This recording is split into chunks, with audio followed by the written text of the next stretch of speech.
everyone. I'm Amy, And I'm Sarah. and together Together, we're we're unscripted. So, the second time's a charm. We already recorded this podcast, but yeah, it didn't take. So And then today's it topic, disappeared when we tried to fix it. So, yeah. yeah, That's yeah. what we got to talking about demons, right, Aim? Wednesday. Today's podcast episode is about demonic possession, mental illness, and the strange correlation between the two. So all I gotta say is not today, Satan. It's happening. So mess Mhm. with the wrong ones, all right? Right? So obviously demonic possession has been a hot topic across Hollywood for a while. Going back to the big blockbuster hit, The Exorcist. So when that came out, it came out in 73, and William Peter Blatty, he's the one that wrote the best-selling book about, well, the backstory, really quick, is he had found a newspaper article about an actual demonic possession in what was it? The city of Maryland or the city of Maryland? The state of Maryland? It was in Missouri. Oh, okay. It was in St. Louis, Missouri. I'm thinking of the actual Exorcist. Where was that? The actual Exorcist of Roland Doe No, no, no. I'm was. talking about the movie. They Oh, changed the the movie? setting. Yeah, the movie, I believe. I actually don't remember where the movie is. Hold on a second. I can find out real quick. So This is let me. what was in our original podcast. Exorcist.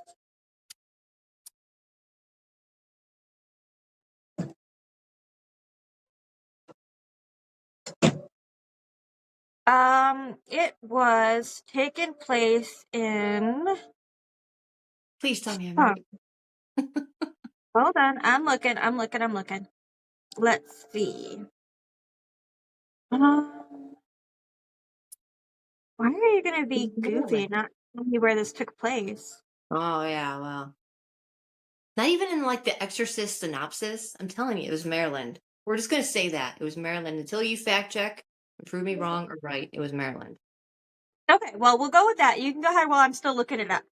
Okay, but that was like the Hollywoodized version of what actually happened. I mean, obviously there wasn't an actual, person who had their head spinning around. There was no projectile vomit, but besides those special effects, a lot of the core of that story took place, and Sarah's got the information on that, which, I mean, I'm sure you could Google and you may have heard about it, but regardless, we're going to briefly touch on that before we get into the next topic. Yeah. So I'm still looking for that where that movie took place, where that I'm movie gonna was find it. filmed. Find it. I'll find it. You watch. All right, you go. Okay, so this basically, he created the Exorcist movie based on the real story of a young man they call Roland Doe, or his actual name was what is it? Ronald Hunkler was his actual name, but they used Roland Doe for privacy reasons. So basic rundown of what happened. He was a 13-year-old boy, loved his aunt. She was very eccentric, very unique. She introduced him to using a spirit board, or as we know, Ouija boards. So she was teaching him how to contact, spirits or entities, and he got really into it. So sooner than later, she ended up passing away. And after she passed away, Roland decided or started hearing like noises in his room. He started hearing scratching. He started hearing like the knock on the wall, the three knocks on the wall mocking the Holy Trinity. He was, constantly hearing these things. And when he brought it to his mom, they took him to, every doctor on the planet, and they couldn't really figure out what it was. But it came down to he started waking up with scratches on his back that he couldn't reach. He started speaking in tongues. He didn't know that he could talk. So he was talking in like demonic languages. And it came down to the fact that They took him to a bunch of Catholic priests. They had moved him to several different locations to try to, see if a change of environment was what caused it, but it followed him everywhere. So on April 16th, let me see, the story began in 1949, January 1949. And on April 16th or April 18th, the priest came to the household. They laid holy relics and crucifixes upon Ronald. They started shouting at Satan, telling the demon that Saint Michael was going to battle him for the boy's soul. And he was just cursing them and saying these horrible things in this language he didn't understand. He was just Wasn't it talking, Latin? and he started talking, huh? Wasn't it Latin? Parts of it were Latin? Yeah, they I were saying remember. part of it was Latin, some of it was like Greek, some was Hebrew. It was a lot of things that the Mhm. boy didn't know. The big So old he just preface. started, Okay. yeah, he started like cussing at them, and they said that his actual, bed started to shake while he was on it during this exorcism. And this bed allegedly lifted up and flung itself across the room, and it knocked into the priest against the wall. So they had to end up pushing it back. In the meantime, the Wow, kid's still timber. screaming and crying. So a full, it says, 7 minutes of this torturous, debacle Mhm. that they're going through with this poor kid. He apparently came out of this trance-like state that he was in, and he told the priest simply, he's gone. And that was literally the end of it. But he had scratches. He had the mocking of the Trinity. His bed was shaking. Things were moving all over the place, and he didn't know what was going on. So Wow. at the end of it, that's exactly what happened. That's basically the synopsis of that story. Right. And that was what Peter Blatty, I can't talk. That is what they based the Exorcist movie from 1973 on. So Right. from this case in 1949 is what started that 1973 film. That was a huge, huge hit. Everybody was terrified of that when it came out, Oh, including people my were mother. walking She out. ended up walking out of the what's it called, the theater, because she was scared. She said it scared her to half to death, especially when the girl came down crab walking backwards with blood on her face. That's when mom's like, nope, I'm out. So she left. Crazy because again, like I said before, that it's gone now, but I thought that was the re-release, the unseen footage film back in 2000 or 1999 or 2000, but I had seen it. I didn't move I think yet. what happened is they released the entire unscripted version first, and then they watered it down. They took it off the screen because it was scaring too many people, and they watered it down and took out some of those, So some people saw some of that version, other the people scenes. saw different. And then, yeah, and then later on, they brought it back for those who really wanted to see every part of that movie. So I think they Interesting. had it, the original, then they watered it down, and then they brought it back for the unscripted. So when you got the DVD or whatever, Unscripted. you would have the unscripted and the theatrical view. So Mhm. that could be. Nice. That's very interesting. Wow. So what I thought was cool, well, not cool, but it was a strange correlation anyway, was okay, so back then, obviously 1970s, there was always focus, like even in the drop my pen, hold on. Ah, all right.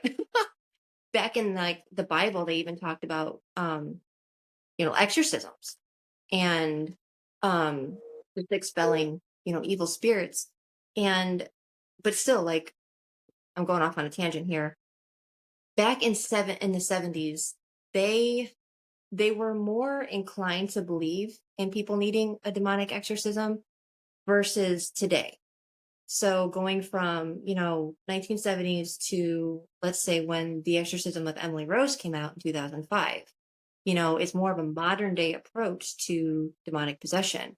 And what I Mhm, thought was a strange correlation was, while The Exorcist, even though the true story behind The Exorcist took place in the 40s, The mhm, Exorcist, like the actual movie, came out in 73. When that mhm, was taking place, another actual exorcism was taking place in Germany based off of the exorcism of Emily Rose. Her name was Anneliese Michel, and she mhm, came from a very religious background, and she had undergone 67 exorcisms, mhm. and That it was was in all 1975. So it was right. literally 2 years after The Exorcism came out. Right. So what I thought was interesting was, obviously there's always going to be a big difference between the true story and the Hollywood version because unfortunately Hollywood doesn't think that the true version has, enough spicy details. But what I thought was very interesting was there were a few concepts that stuck with me anyway, seeing the 2005 movie that really messed with me too.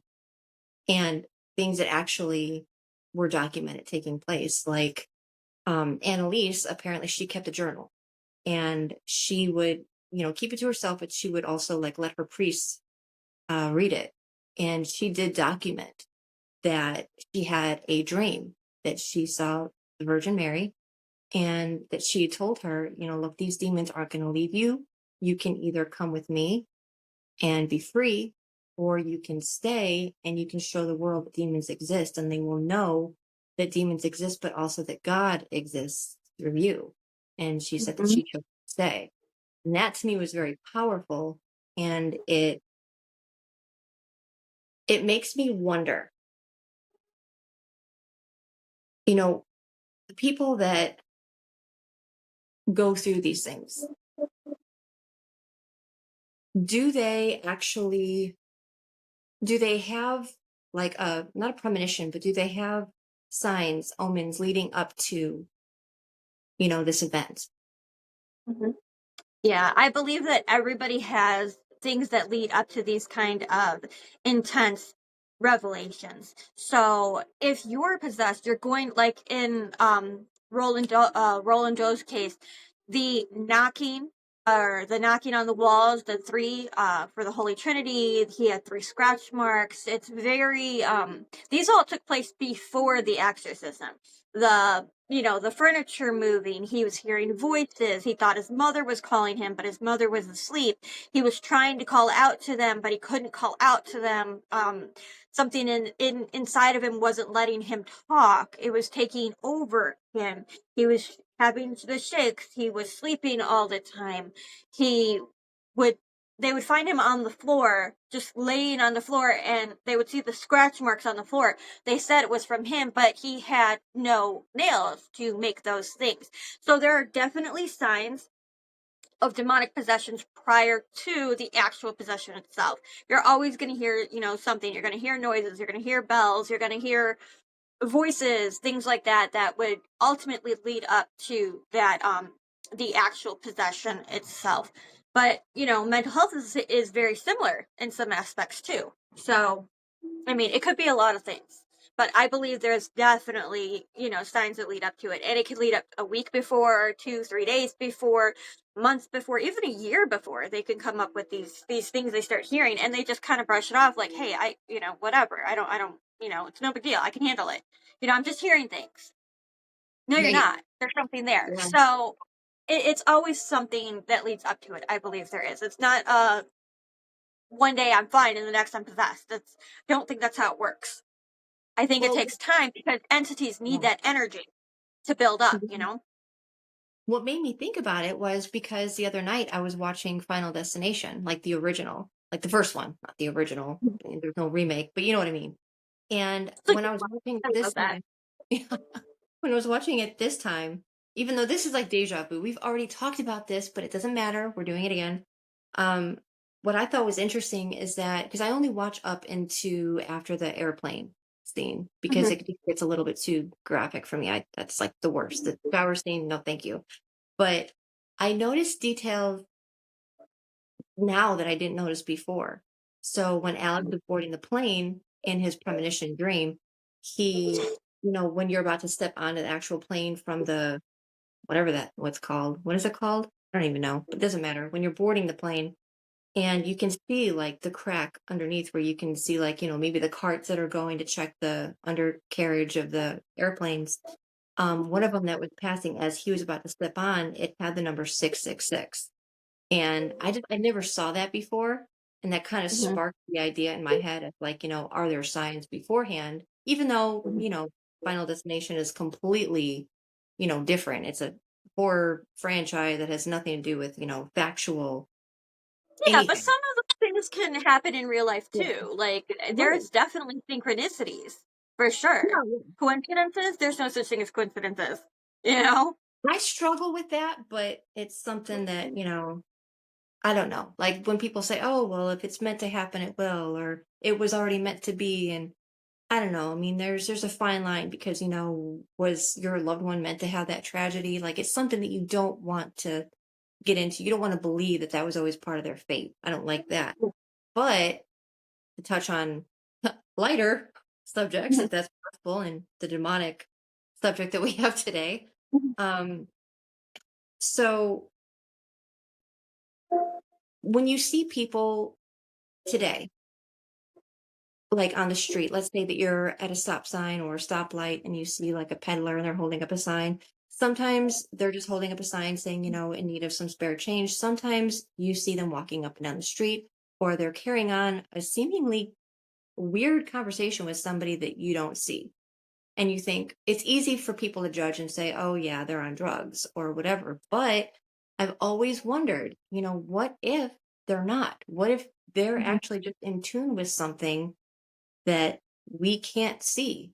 It Mhm. really it makes you wonder, what is the difference? Because between, demonic possession and mental illness, because in the Exorcist movie, they touched on, oh, there's an issue with the temporal lobe, and they're running all Right. these tests on them. And then in Emily Rose, she had seizures. She had Mhm. another condition I can't So, remember. yeah, it was epilepsy, and she had, it was with her, there was something with, I gotta find it now. Hold on one second. Temporal lobe epilepsy. It's called Geschwind syndrome, and it's a disorder marked by hyper religiosity. So religious, hyper religious behavior that causes Wow. epilepsy in your temporal lobe. So Oh, she literally had a medical condition that they claim could have been, what caused her behavior. However, it's too intense for that to just be behavior. I don't think epilepsy in your temporal lobe is going to cause you to, lose your weight like that and tear your clothes yeah. off and scream it's just too much. Bugs. It's not just one She thing. was eating Mhm. insects. Annalise, yeah, she was eating insects, and she would like she would go She ate the head every off of a dead bat.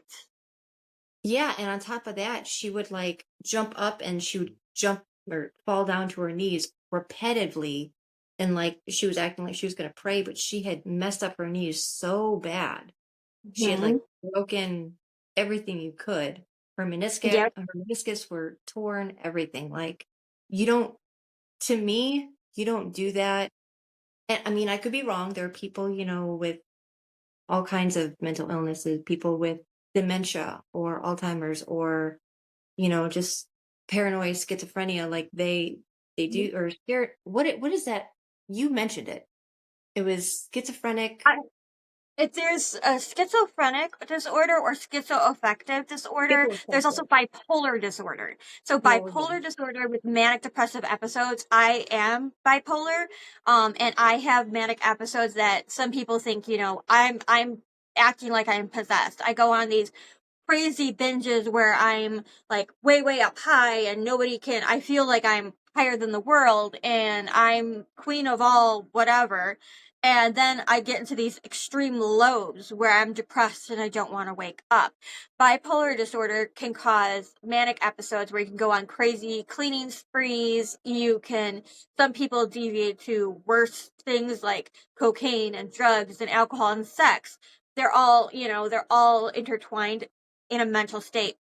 Schizophrenia, my brother is schizophrenic. My whole family has a lot of mental health issues, which causes us to be, a little different than, whatever the norm would be. So I don't know More what in tune normal with is, the you possibilities. know. Yeah. What? I said you're more in tune with the possibilities. Right. And with mental health disorders such as bipolar and schizophrenia, we are prone to having conversations with things that aren't there. I hear things in my head all the time. I hear people talking to me. I hear fireworks going off. I can carry on a conversation in my head with whoever or whatever. And as for schizophrenia, they literally think people are after them. They literally will talk to somebody who's not there. They'll stare at a wall and talk to them. like Right. there's somebody right in front of them, which can cause other people to get uncomfortable about it. But in all Right. honesty, I think it just makes us more open to the spiritual realm. I think that mental health issues are a way to have certain people open up to a spiritual plane, leveling plane.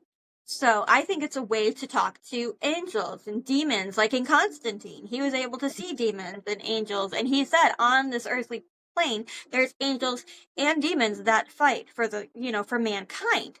And I think that the demons can definitely influence people with no problem at all, and that can cause mental health issues. But in all honesty, behind all that mental health stigma, there's something more going on. Either demons are trying to, and they can do, even in the Bible, the demons can intimidate and they can make you believe things that aren't real. They can influence you in ways that you wouldn't normally be influenced. So can angels, you know? When angels and demons would come down to Earth or come to Earth, they would mate and they would have little demon hybrid angel babies. And they were always more in tune with the reality around them. So it's more like I believe it's definitely not so much mental health, but I believe that we are in tune to the spiritual realm. So, Yeah, because I mean, I don't judge, I mean, we all go through something. We all have something going on, or mhm, our mental state is afflicted in some way, shape, or form. But I would be lying if I said that I didn't go to a Taco Bell and on the corner I saw a guy yelling at a bush, and mhm, sometimes I think, okay, is he strung out on something? But then I think maybe he's not, mhm, like I mhm, said. So you don't know what somebody's going through. And my original point that I was getting to with Annalise McKell, when she would repeatedly do the jumping up and stomping down on her knee, or stomping down, slamming down on her mhm, knees, like, to me, that is more of a sign of possession than it is a mhm, mental illness. I don't know why. I mean, I'm sure there's one-offs where people, "Oh, well, no, my aunt was schizophrenic and she used to scratch herself to pieces," or, there's always gonna be that one person, or maybe a lot, I don't know. But to me, and it could be. It could yeah, be. It could be definitely something like that. But if you really think about it, what can cause that? Influence of demons that can cause it, and that can lead into demonic possession, especially with a hyper religious fanatic family. If you are very hyper religious, yeah. you are more likely to think that is a demonic possession, which in most cases it is. Spirituality plays a huge role in this. Well, I'm gonna run off of that topic with another. So, when there's that saying, "Oh, we all have our demons," it makes you wonder, like, people who really struggle with anxiety or depression or alcoholism or any kind of addiction, is it something that, like, could be demonically influenced? Or, is it something that's just in their nature, like their chemistry, like their brain, they're just excessive? Or Mhm, again, like, how much of our biology and DNA is ours, and how much are we susceptible to influence? You mhm. know what I mean? Like, that's what makes me wonder, like, what if that person, really doesn't have depression, but they're around specific demons that like to cause that? Or I don't Right. know. It really Uh, it makes you question everything. Yeah, absolutely. Absolutely. And like I said, the hyper fanatics, the religious people who, really believe angels and demons are fighting and fighting for our souls, they would naturally feel like, okay, you're doing drugs. You must be influenced by a demon or a devil. You're smoking weed to help your anxiety, but in all reality, it's, a demon that's trying to take over your body by making you Mhm. do the bad things. So it's always something. And like you said, it's a very opinionated subject. I Yeah. particularly believe in demons and angels. I do. I'm not Christian. I haven't been Christian in a long time, but I do Right. believe that there's a spiritual battle going on right now. Oh, Right yeah. now, that people are noticing more and more. So I think that definitely mental health and spirituality come into play hand in hand with this kind of stuff. You said you had a quick story or something about a personal Oh, story? I do, but first, I'm curious. So, when going back to the whole "are there omens" things, Yeah. omen thing, whatever. I can't talk. It's Mhm. fine. Um, so the people who are known to have been possessed, and there Mhm. were, mocking of the Holy Trinity signs and things that, Right. led up to their possession. And then there's some people who they were never possessed, but they experience the same kind of things, maybe nightmares that wake up at 3 a.m. Like I had mentioned in the last podcast, it disappeared magically. The lawyer and exorcism of Emily Rose, I'm sure there probably isn't like a correlation to any fact, behind this, but in the movie, Mhm. the actress or, the character, she kept waking up at 3 a.m. and she could swear that she smelled something burning. Mhm. And the priest had had the same thing, and he was like, "Oh, well, you're under attack." The demons, haha, like we kind of Mhm. know maybe, didn't Mhm. want them to tell their story. They didn't want word to get out about what was happening, or they just didn't want to be discussed, period. So Mhm. I'm wondering, what is the difference between those who have been possessed and those who have not?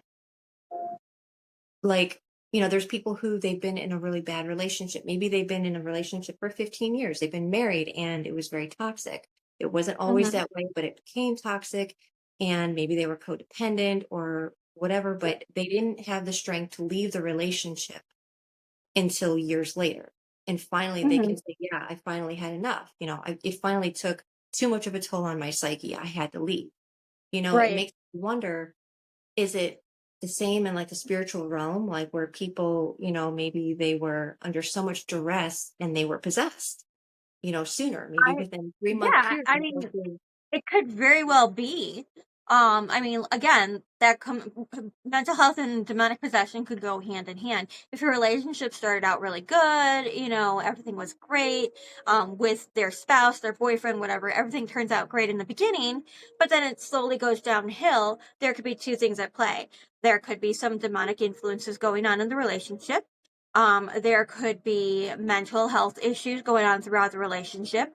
Um, you can notice signs of possession, like more, in my opinion, I believe more demonic possessions are more of a physical interaction with the spiritual plane. So saying things you don't actually mean but are really cruel and mean, that they can blame that on demonic entities, Yeah. or they could also blame it on mental health issues.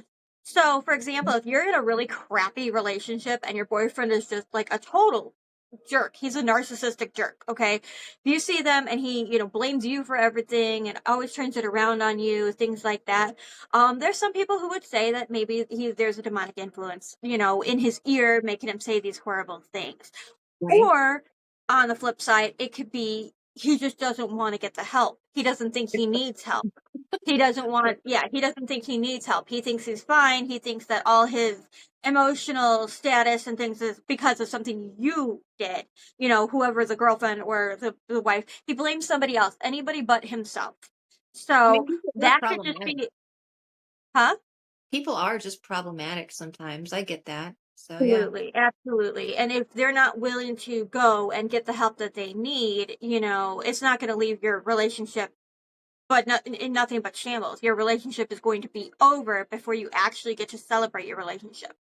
So you have to have two people who want to be together and really, really show each other. And if you don't have that, then it's just a toxic place and you need to get yourself out of it. So that's the advice I'd give anybody who's going through something like that. So it could be either or, but if there's physical things, it's more of a demonic nature. You start hearing noises, you start, you know, plants start acting up like your plant did the other day. You can start hearing knocking, you start hearing like voices when nobody's around, The things that podcast wouldn't is normally, here. huh? Yeah, our podcast disappears. Yeah, so there's a lot at play. Not So it could be today. a lot of things.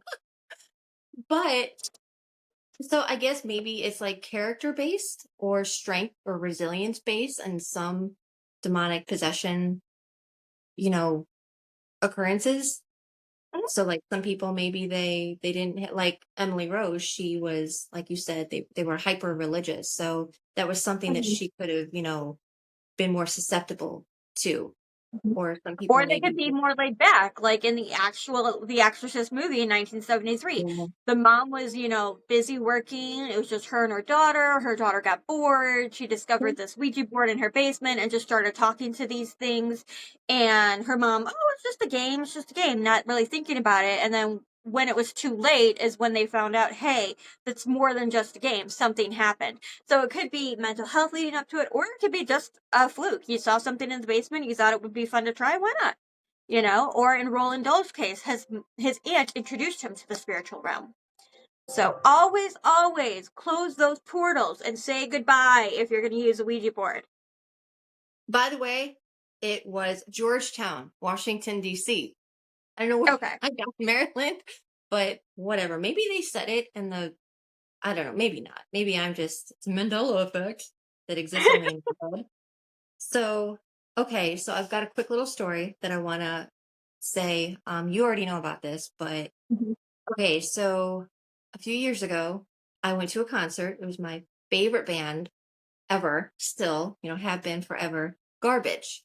And, they're not a satanic cult or anything like that. Like it's a fun, uplifting kind of pop grunge band. And I was so excited. And it was only like an hour and a half away. And so, I went with a friend and we saw it. I was so pumped. I was so happy. I was singing along every single song.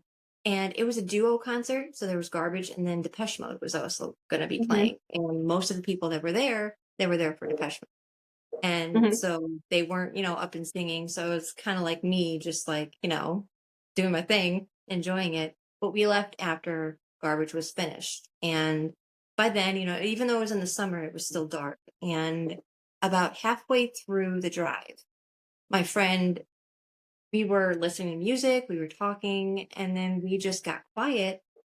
And she broke the silence and she was like, "What's up with the energy shift?" And I was like, "I don't know. I felt it too, though." It's like I was like, I noticed my hands were like white knuckle on the steering wheel. It's just everything felt off. And we tried to get home, and my GPS kept malfunctioning. Hers was malfunctioning. They were given like completely different coordinates. I just needed Mhm. gas. Like it was crazy. And I Mhm. was like, "Oh my God, I just want to get home."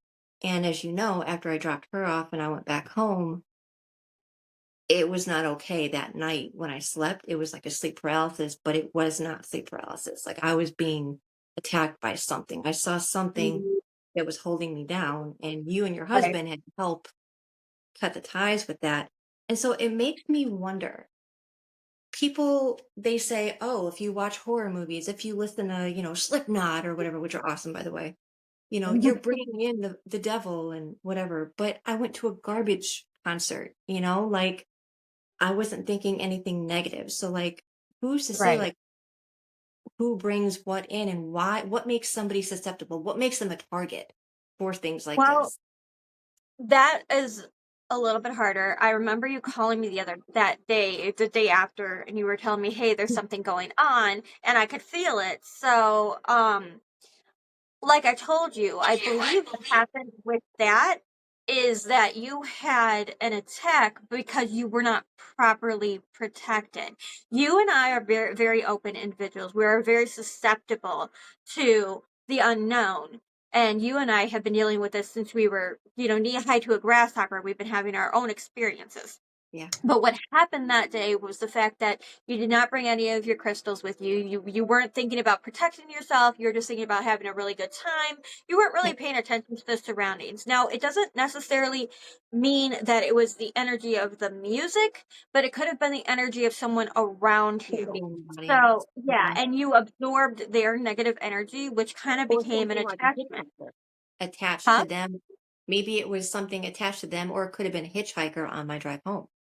Right, exactly. But then, it just kept getting worse and worse for you. I remember you telling me, Mhm. I see this thing, it's here, Mhm. this old lady is watching me and it's freaking It me was a out. And demon. I It know was that we creepy. had to do that cord cutting ceremony to get it away from you. But with us being as susceptible as we are because of our paranormal experiences and our lifestyle and life choices, we are more prone to spiritual attacks. But as long as you're prepared and you're grounded and you've got, you've done your homework when it comes to the spiritual realm, you'll be all right. It's a really simple process to ground yourself and meditate and make yourself more protected from spiritual energy around you. Mediums have to do it all the time. I have Yeah. to do it all the time because I can talk to ghosts, I can see ghosts, and I know that you have to stay grounded when you're doing these types of things because otherwise your energy is not there, like your protection energy is not there. They're basically going to run all over you, and that can lead to demonic possessions. Spirits can jump into your body, and if you're not protected properly. So I think you were just, attacked by something from somebody else. So, Probably. and it was on a spiritual level. Yeah. Huh? I was gonna say, so moral of the story is don't ever let your guard down. Doesn't matter what kind of concert you go to, doesn't matter, oh, it's a family friendly outing, everything's gonna be just fine. We Like used to do the same thing with there's our Backstreet energies Boys concert. Do you remember that? there's energies all around us. I mean, if there's people, even if there's not people, there's energy all around us all the time. You never know. And we're And like sponges. exactly, unfortunately. So I mean that can lead to sickness, and we'll get into that in another a podcast. But if you guys have any comments, questions, or stories of your own that you'd like to share, we have an email that you can share your stories with. And, if you're willing, you would like us to share your stories, anonymously or use your username, whatever, however you want it, you can at unscriptedparanormal@gmail.com. We look forward to hearing anything you guys have to say to us. We're open to comments, concerns. If you like what you hear, please subscribe to our YouTube channel, give us a thumbs up, like our stuff, and please, please, please, if you like it, share it with others who you think will like it too. We really just want to find a bunch of like-minded individuals where we have a freedom of space to talk and just get to know, a little bit more about each other. So until next time, I'm Sarah, And I'm Amy. and we're unscripted. Unscripted, yep. So keep it creepy. And keep it real. Bye, I'll see guys. you later. Bye.